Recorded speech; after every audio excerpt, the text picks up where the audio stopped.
My husband wants to leave because we can't have kids, and when I suggested adopting, he hesitated. Now I'm haunted by the fear that he's already planning to leave me for someone else.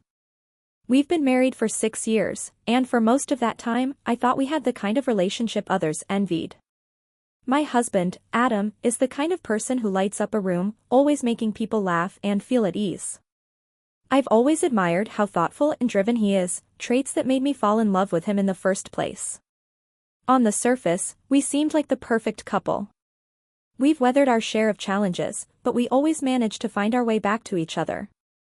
Lately, though, things have felt different. It's like there's a distance between us I can't seem to bridge, and I've started questioning whether I truly know what's on his mind. Adam and I always dreamed of having a family. Early in our relationship, we'd spend hours imagining what life would be like with kids, what we'd name them, who they'd look like, and how we'd raise them to be kind and curious. It was a vision we both held onto, something that seemed to cement our bond. But after years of trying and countless visits to specialists, the reality hit us: having biological children wasn't going to happen for us. At first, we leaned on each other to get through it. We cried together, grieved the future we'd envisioned, and even joked about how much quieter our lives would be without kids running around. Adam was my rock during that time, and I tried to be his. But as the months turned into years, I began to notice subtle changes in him. He stopped bringing up the idea of kids entirely. Whenever friends shared news of their pregnancies or talked about their children, he'd either change the subject or leave the room. I assumed it was his way of coping, but I didn't realize just how deeply it was affecting him. Lately, Adam has been distant, not in an obvious, dramatic way, but in the small, insidious ways that are easy to overlook until they pile up. He spends more time at work, even when he doesn't need to, and his phone has become his constant companion. Conversations between us feel surface level, like we're just going through the motions. When I try to talk to him about how I'm feeling, he brushes it off, saying he's tired or stressed. Then, a few weeks ago, he said something that completely blindsided me. We were sitting on the couch after dinner, watching one of our favorite shows, when he paused the TV and turned to me.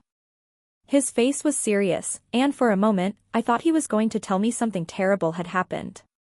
Instead, he said, "I don't know if I can do this anymore." My heart sank. "Do what?"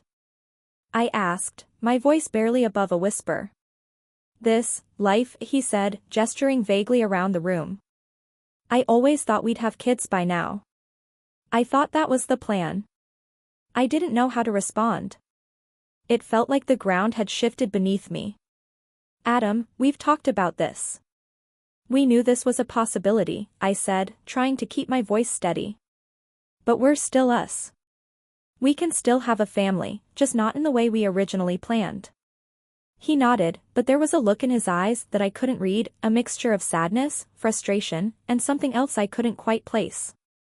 "I don't know if that's enough for me," he said. Those words have been echoing in my mind ever since. What does he mean by enough? Is he questioning our entire relationship, or is this just his grief talking? I've tried to give him space, hoping he'll open up to me when he's ready, but the silence is unbearable. I decided to take a proactive step and suggested adoption. It wasn't an easy conversation to start, but I thought it might be the solution we both needed, a way to fulfill our dream of having a family while also moving forward together. To my surprise, Adam didn't seem as enthusiastic as I'd hoped. He didn't dismiss the idea outright, but his hesitation was clear.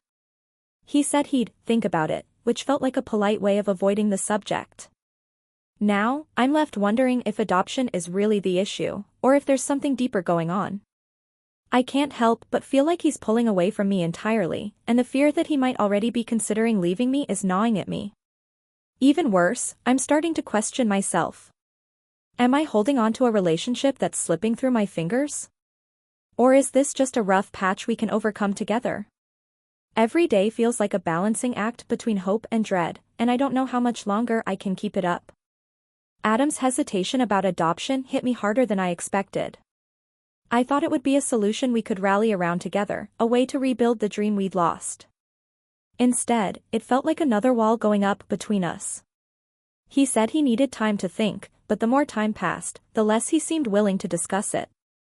I tried to bring it up again one evening after dinner, carefully choosing my words to avoid sounding pushy. Have you given any more thought to adoption? I asked, keeping my tone light.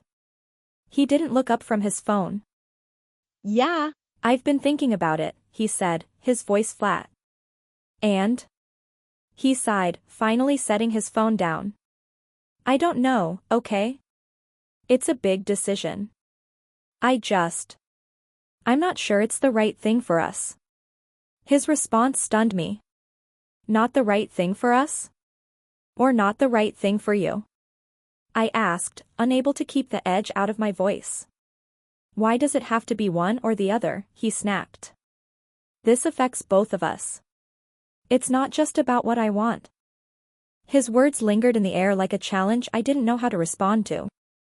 I wanted to scream, to tell him that his indifference was breaking my heart, but I held back.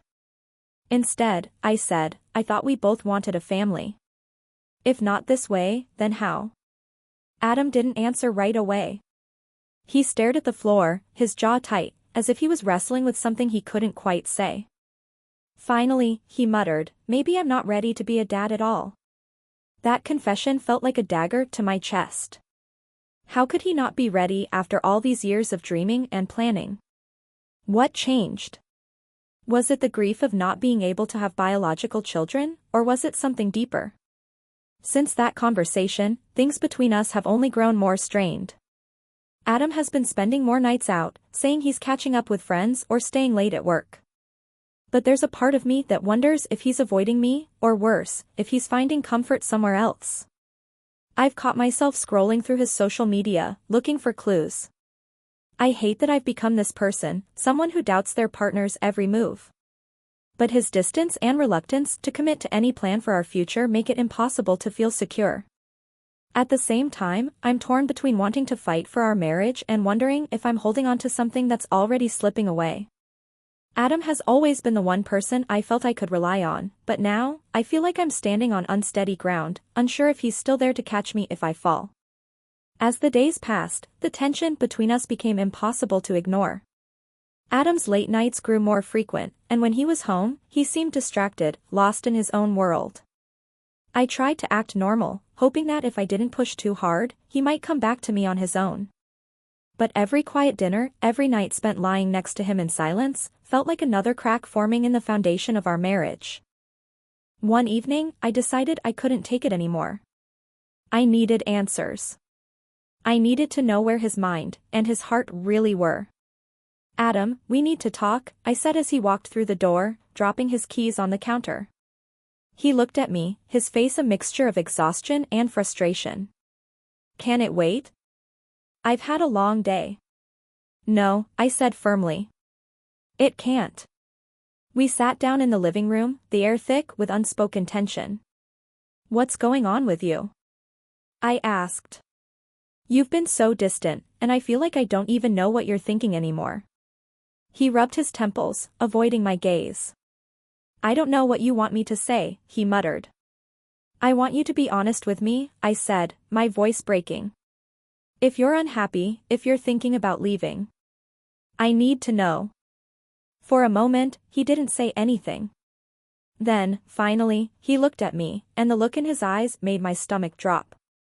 I'm not sure what I want anymore, he admitted. I've been trying to figure it out, but I don't have the answers. I just feel stuck. Stuck? I repeated, the word stinging like a slap. Is that how you see our life together? That's not what I mean, he said quickly. I love you, but I feel like I'm failing you. Like I'm failing us. And I don't know how to fix it. His words cut deep, but they also gave me a glimmer of hope. Maybe he wasn't pulling away because he didn't care, but because he didn't know how to cope with everything we were going through. Still, his uncertainty about our future hung heavy between us, and I couldn't shake the fear that his hesitation was a sign of something bigger. That night, I lay awake, replaying our conversation over and over in my mind.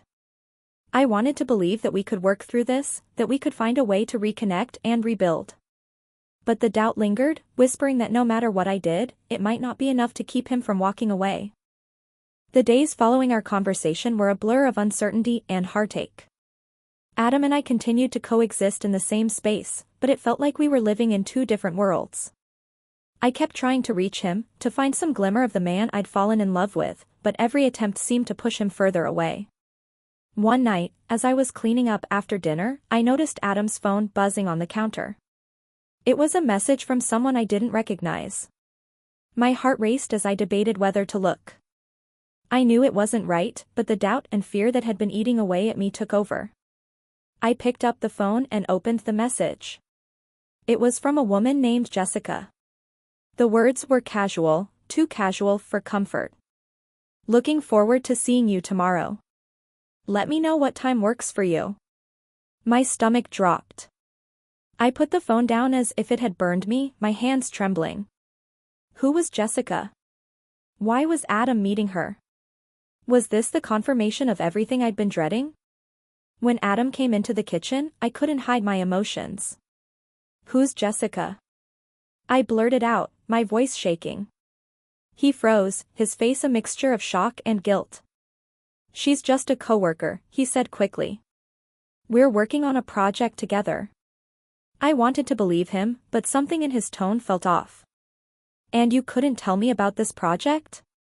I asked, my voice rising. It's nothing, really, he said, avoiding my gaze.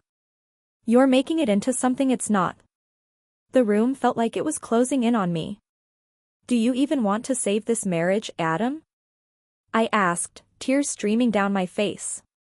Because right now, it feels like you've already given up. He didn't answer right away. Instead, he ran a hand through his hair and let out a deep sigh. I don't know, he admitted. I don't know if we can get back to where we were. Those words shattered what little hope I had left. I realized then that I couldn't keep holding on to someone who wasn't willing to fight for us. As much as it hurt, I had to face the possibility that letting go might be the only way to find peace. That night, I packed a bag and left. I didn't know what the future held, but I knew I deserved more than living in constant fear and doubt. Maybe this was the end of our story, or maybe it was just the beginning of a new one where I could find happiness, even if it wasn't the happiness I'd originally envisioned.